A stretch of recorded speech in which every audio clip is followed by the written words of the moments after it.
Previously on First Issues, we had a mini documentary based on the Doctor's Kitchen, a concept where Dr. Kiran Bhagat walked us through a supermarket's aisles to help us see the food on the shelves through the eyes of a medical professional.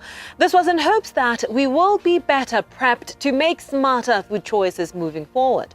With that information, tonight we explore what a perfect lunchbox would look like, also taking into consideration that our jobs are demanding of us to put our best foot forward and deliver. No matter what the occupation, whether a tuck shop owner, a taxi operator, or in corporate, time is of the essence. And so everything is done as quickly as possible, especially in the mornings when we are getting ready to seize the day.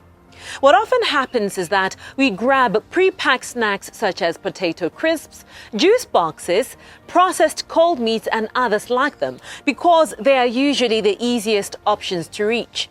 Even though these are the most convenient to pack, are they helpful to maintaining optimum health in the long term? We talk now to dietitian Dr. Malebohwe Luya to find out. We're talking about these lunch boxes, but not from a perspective of one size fits all. But so perhaps you could talk us through, what a good lunch box would look like for a school-going child, somebody who sits at that desk for prolonged periods of hours at the office, and then maybe a taxi operator and a manual laborer, for example.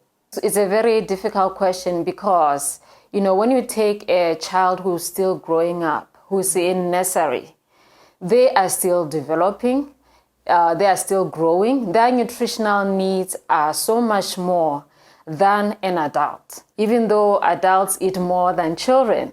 But nutritionally, children have more requirements than adults.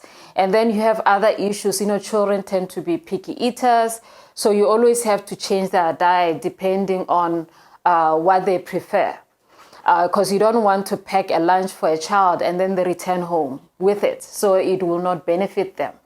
Again, if you look at a primary school going child, for example, who's going to a public school and food is provided for them through the government system, it's always better for them to take advantage of the school feeding program than you as a parent trying to pack unnecessary, unhealthy snacks like, bologna and all the like.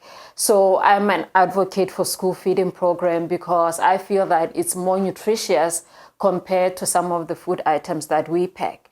Then you give an example of a taxi driver who's seated most of the time. So yes, they need to eat, but at the same time, they don't use up a lot of calories or energy throughout the day because they are just seated in the car, just like anybody who works in an office. So they really don't need to eat.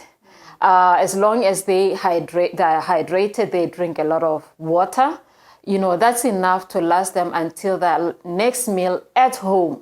So I would strongly discourage somebody who's seated most of the time in that line of work to eat away from home.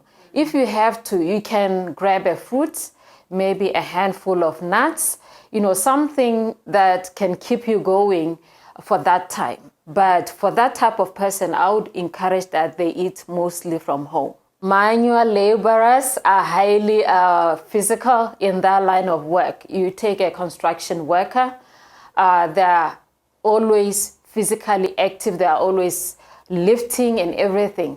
So they need more calories. And that's why they tend to be more muscular, most of them, because every minute they're literally exercising. So they may tend to have more requirements than somebody who's seated in the office. So what does their packed lunch look like? They don't usually have a packed lunch. They tend to like cooking food for themselves. That's what I've observed, which is a good thing. Or they tend to have food like a loaf of bread, maybe with canned fish or whatever. So nutritionally, it may seem like it's not a very nutritious meal, but from the energy requirements point of view, that is what they can benefit from. But what could be the possible long-term side effects of prolonged consumption of some of these convenience foods? Most of the convenience food are processed foods, even if they may seem or they can come across as being healthy. But the reason why it's able to keep outside the fridge, for example, is because it's processed. So they may have just too much sugar or too much salt than the salt that you would add in your own food if you prepared your own food. Let us talk of the conditions that may emanate from continued consumption of these. It's the conditions that we are seeing currently. High incidence of diabetes, hypertension, obesity. Those are the main ones that someone may say to me as a dietitian, I eat healthy, but I don't understand why is it that I'm gaining weight. My doctor said my blood pressure is going high. So it's quite difficult from a layman's point of view, because assumption is that I'm eating healthy. But when you look at a combination, your diet, I'm not talking about one food item. I'm talking about your diet, which means everything that you eat on a daily basis.